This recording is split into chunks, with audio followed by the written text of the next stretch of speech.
मित्रांनो, आपल्या आजूबाजूला काही असे लोक असतात की आपल्याला खूप चांगले वाटत असतात, परंतु त्यांच्यामुळे आपला खूप मोठा विश्वासघात होतो. ते आपल्यासोबत वेगवेगळ्या प्रकारचे खेळ खेळत असतात, जेणेकरून आपला विश्वासघात होऊ नये, आपले खूप मोठे नुकसान होण्याची शक्यता असते. आचार्य चाणक्याने सांगितले आहे की जर एखाद्या व्यक्तीच्या आपल्याला नुकसान करायचे असेल तर त्याचे उत्पन्न पूर्णपणे बंद करायला हवे. जर तसे उत्पन्न बंद केले तर नक्कीच तो पूर्णपणे बर्बाद होईल. तुम्हाला तुमच्या जीवनामध्ये असे अनेक लोक भेटतील की जे तुमचा गैरफायदा घेतील व तुम्हाला खाली आणण्याचा प्रयत्न करतील.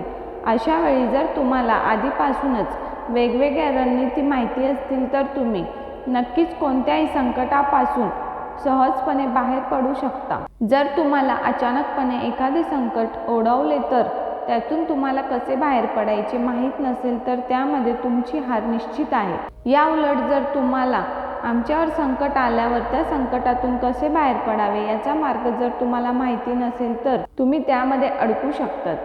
त्याचबरोबर जे लोक आपला विश्वासघात करत आहेत अशा लोकांना चांगल्या प्रकारे धडा शिकवला पाहिजे.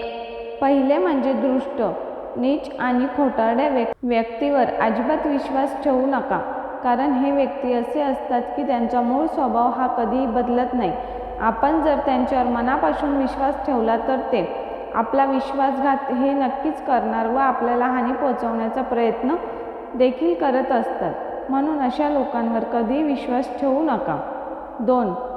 जर तुमच्या हातात विष पसरले असेल तर तो हात कापून टाका. म्हणजेच जर एखाद्या व्यक्तीने तुमच्यावर एकदा विश्वासघात केला असेल तर त्याला दुसरा चान्स कधीही देऊ नका, कारण तो पुन्हा तुमच्यावर तीच गोष्ट करेल हे निश्चित आणि त्यामुळे तुम्ही खूप दुखावले जाऊन तुमचा खूप नुकसान होण्याची शक्यता असते.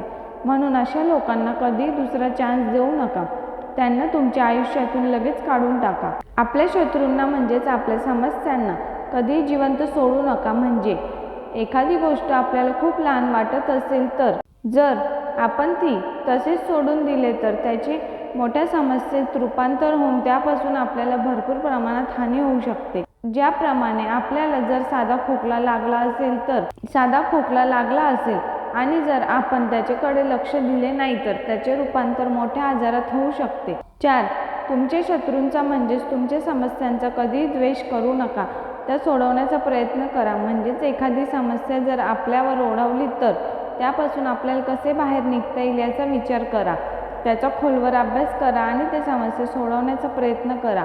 जर आपण ती समस्या तशीच सोडून दिली तर पुन्हा कोणत्याही समस्येतील आपण अडकून राहिलो तर त्या समस्येतून आपल्याला बाहेर पडता येणार नाही. 5. शत्रू बनवण्यापेक्षा तुम्ही मजबूत व हुशार लोकांवर युक्ती करण्याचा प्रयत्न करा. म्हणजेच जी लोक हुशार आहेत व मजबूत आहेत अशा लोकांनी शत्रू बनवण्यापेक्षा त्यांचा वापर करून त्यांच्या हुशारीने व मजबूतीने आपली योग्यरित्या कामे करून घ्या. म्हणजे त्यांचा आपल्या कामासाठी योग्य वापर होईल. अशा लोकांना आपला शत्रू बनवला तर त्याचे दुष्परिणाम आपल्याला बघावे लागतील.